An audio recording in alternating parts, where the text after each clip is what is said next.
The Honourable Member Blogorga. Thank you, Mr. Speaker. Mr. Speaker, question blow me without notice and me ask him long good plan Minister Block Coffee. Mr. Speaker, Mission Appeal lo maki mouse blongol farmers. Lik belevi blongol. Mr. Speaker, in terms of coffee in the Eastern Islands, also lo chimbu na plant yard in Papua New Guinea, between 4 to 5% of the coffee or export coffee bloimi and come along all rural areas. By addressing this issue, lo assisting all farmers bloimi in rural areas, government has been putting on the policy called the Freight Subsidy Program policy. Mr. Speaker, this is policy and one of the vital policy of the government. Now this is policy that you miss investing 1 million kina lo moving freight na assisting all farmers bloimi. The return plus coffee and Jimmy Saksim, for every 1 million we get about 4 million kina. That's the rate of the return belong. Farmers for you. Belevi Blol, I mean like to ask him good Minister of Coffee and this freight subsidy program. Last year all farmers in been benefit long. This year all farmers too low coffee in benefit long now like sawe one time all farmers low coffee will benefit long. Farmers inshallah karamui. Farmers in Salo, Ramu, farmers in Salo, Buslo Kevian, farmers in Salo, Buslong, Alatau. Plant your farmers depend on the freight subsidy program. You know, lo coffee tasol, but also lo cocoa too. So me asking good Minister Bloimi, this is freight subsidy program one time, but government releasing money lo assist all farmers Bloimi. Thank you. Honourable Minister.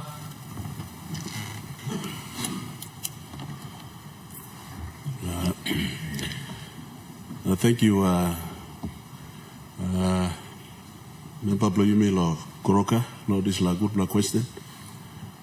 Before me answering this la question, me taking this la time, lo welcome you, Speaker, back to the chair. It's always good to see you there and directing all the traffic in this house. So thank you. But back to the question. It's a very good question, and coffee, as we all know, supports about 450,000 households in this country. That's about 3 million individuals we're talking about. Coffee used to be the leading agricultural export in our country, but unfortunately, we say the oil palm has taken over. But one point I want to make today is that the retention rate from oil palm. Who owns this industry and how many of our people are benefiting from oil palm directly?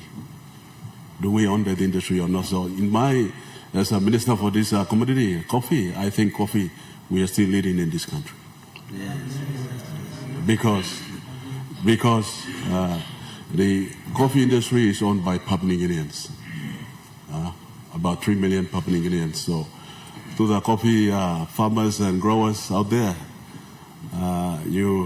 we have to be thankful to this government, Marape Rosso government, for creating a ministry that can be specific and that can be microscopic in the attention to details insofar as coffee is concerned.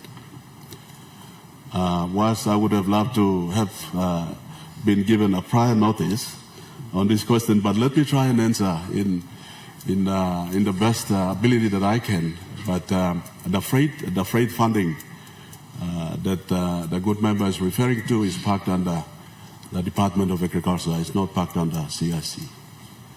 And so our farmers out there, please, that's where the money has been parked all of this time. And we've been writing to Treasury that what debt is due to coffee be parked under CIC, and that has never happened. But for this year, the good news is we have, this government has been specific, has been clear on its direction for coffee, and there's a substantial increase in the budget.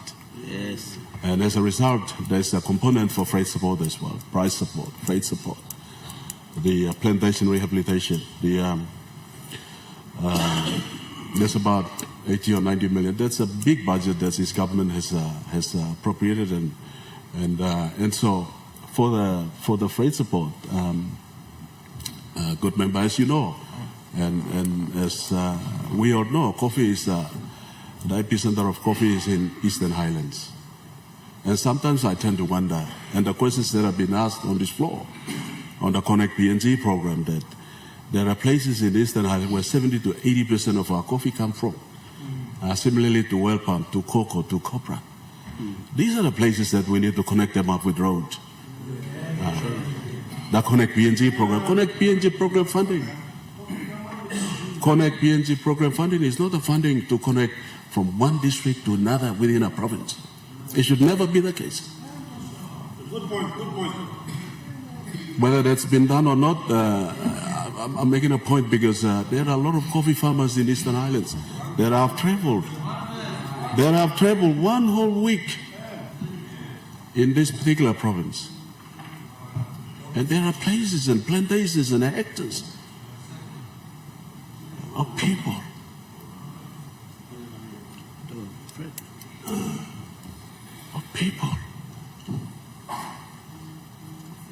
that needs to be connected by road so that this producer, the coffee can come out. They're similar to other commodity crops as well. Anyway, let me not bore you all with all the side talks. Back straight to the point. We have what we call to help our farmers this year. We got a 10 million for price support. That money under my watch will be paid directly to the farmers. Farmers, I mean smallholders and the blockholders.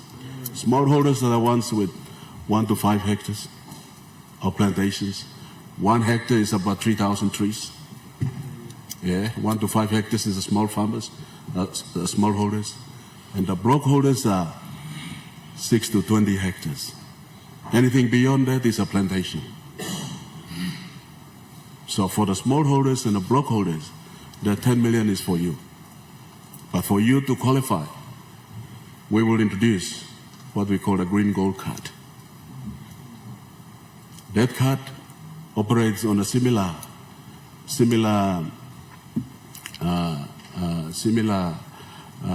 platform as the visit arrivals card. When you go out of the country, or any visitors that come into the country, they complete a form called the arrival card. Now, it's the same card, same principles, but we will extend it to include the name of the village, the council word, the LLG, the district, and the province where that farmer is from. We will also include the bank account details of that particular farmer. And that card, once completed and officially launched by way of our government policy, that card would be then stationed at the factories, at the wet bin and the dry bin factories around the country. And once the farmer comes to the factory and sells his or her produce, he or she will be required to complete that form as well, good member. Sorry, Speaker. He or she will be required to complete that form, and that form will be kept at the factory. And then that form will be the property of the CIC, Coffee Industry Corporations Limited. Every month, that form will be remitted to the CIC. Similarly, the visit arrival cards is the immigration's property. And the Tourism Promotion Authority goes to immigration, picks up that card, the arrival card, and enters into a database. And that is how you work out the visit arrivals in this country, whether they are bona fide tourists, whether they are PNG citizens returning to the country, whether they are visitors or visiting families and friends. Similarly, that card will be picked up, will be lodged at the CIC, and CIC will enter it into a database that we are developing. And then, at the end of each month, you get a printout of who is the real coffee farmer out there. That individual by name, by account details, by council word, by LLG, by district, and by province. So we as politicians, it's a rare opportunity that's been created by coffee that we can tap into the CIC system, and then you get a printout every month, and you will see who the coffee farmers are there. And this can be emulated into oil palm, into cocoa, into copra. So we would know who the real farmers are there. And these are the people that get their hands dirty. These are the people that we need to support, our Papua New Guinean citizens. Once we start to do that, you will never see our citizens on the streets selling cold water, Coca-Cola, boy, smoke. It's an eyesore. Our people must need to get back to the land. And for us in coffee, that is what we will do. And then the price support money, the 10 million that we have this year, we will know exactly who is the rightful recipient of that money. That money is not for the factory owners, export license owners, the big players in the industry. This money is for our small people in the rural communities that are involved in coffee across this country.